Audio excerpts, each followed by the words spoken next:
fréquent maintenant de vous signaler à chaque édition.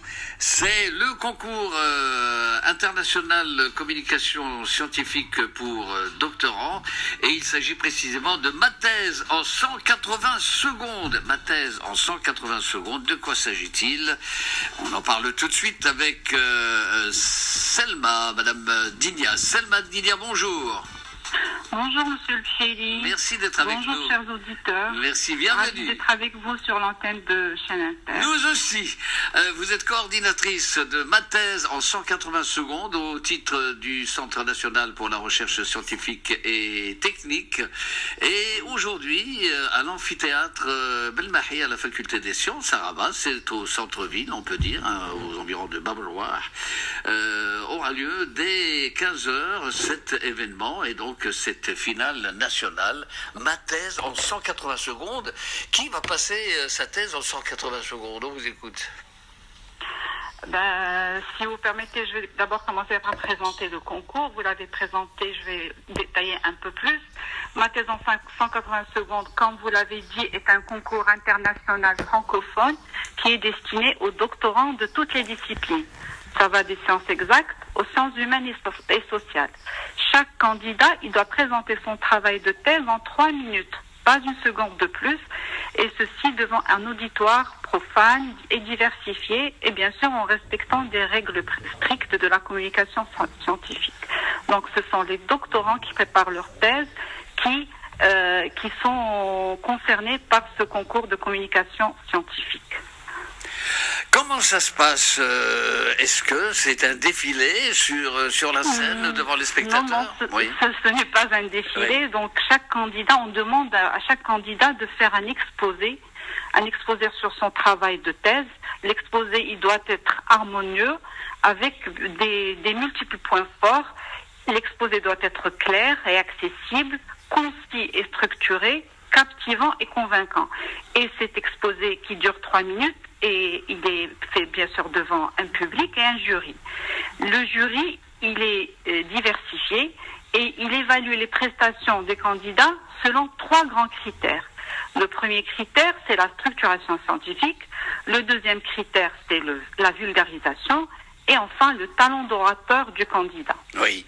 En 3 minutes, tout cela doit être prouvé par le candidat. C'est-à-dire 3 minutes, c'est un exercice très difficile. C'est chronomètre en main, hein? Oui, bien sûr.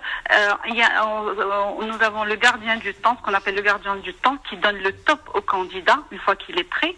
Et au bout de 2 minutes 30, il y a un signal comme quoi il reste au candidat uniquement 30 secondes et au bout de 180 secondes, le chrono s'arrête et si le candidat ne s'arrête pas, il est éliminé de la compétition.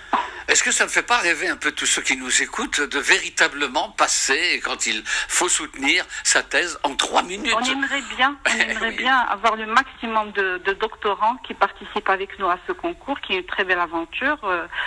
En fait, l'objectif de ce concours, c'est avant tout la valorisation de la relève scientifique marocaine. Parce que nos doctorants, ils constituent les piliers de la recherche de demain. Et notre objectif, c'est de valoriser cette recherche scientifique.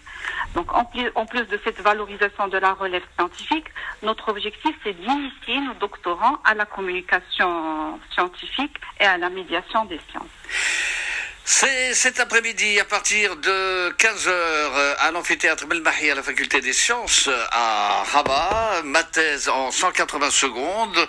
Que deviennent par la suite les finalistes les finalistes au niveau national? Est-ce qu'il y a à ce moment-là un rendez-vous international? Est-ce qu'on a eu par le passé, je pense que ça a été le cas, des distinctions, de hautes distinctions marocaines? Oui, en fait, le concours se déroule en 3 étapes. Il y a les éliminatoires universitaires, la finale nationale qui va se dérouler aujourd'hui et la finale internationale.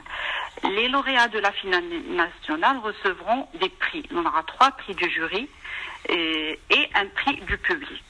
Et le premier lauréat du prix du jury, il représentera le Maroc à la finale internationale qui aura lieu en Suisse, à Lausanne, le 27 septembre 2018. Voilà. Et on aura... Pour conclure, allez-y. Je voudrais juste rappeler les organisateurs de ce concours sont le Centre national pour la recherche scientifique et technique et l'Université Mohamed V de Rabat, en partenariat avec l'Institut français du Maroc et l'Académie Hassan II des sciences et techniques. Les sponsors officiels du concours que je remercie sont la Fondation Banque Populaire et l'Agence marocaine de l'énergie solaire, Mazen. Et cet après-midi à 15h, je pense que les portes de la faculté seront grandes ouvertes pour tout le monde. Grandes ouvertes, et j'incite tous les auditeurs à venir encourager et supporter nos jeunes doctorants j'espère et je suis sûre qu'ils vont pas le regretter, ils vont passer un agréable moment. En fait, c'est la fête de la science qui va avoir lieu aujourd'hui à la faculté des sciences de Rabat à Nancy Bilmeh. Et ils vont apprendre beaucoup de choses. Ah oui, énormément, parce que quand on va présenter le candidat, on va annoncer son titre de thèse, le titre de thèse scientifique. On va rien comprendre à l'annonce de ce titre, mais une fois la prestation finie, on va se dire waouh, on peut comprendre la science. Ah, merveilleux. J'arrive, Madame Belmahi, je vous rejoins. Mais venez nombreux, on vous attend. Selma Dinia, coordinatrice de ma thèse en 180 secondes, au titre du Centre national pour la recherche scientifique et technique. Je vous remercie.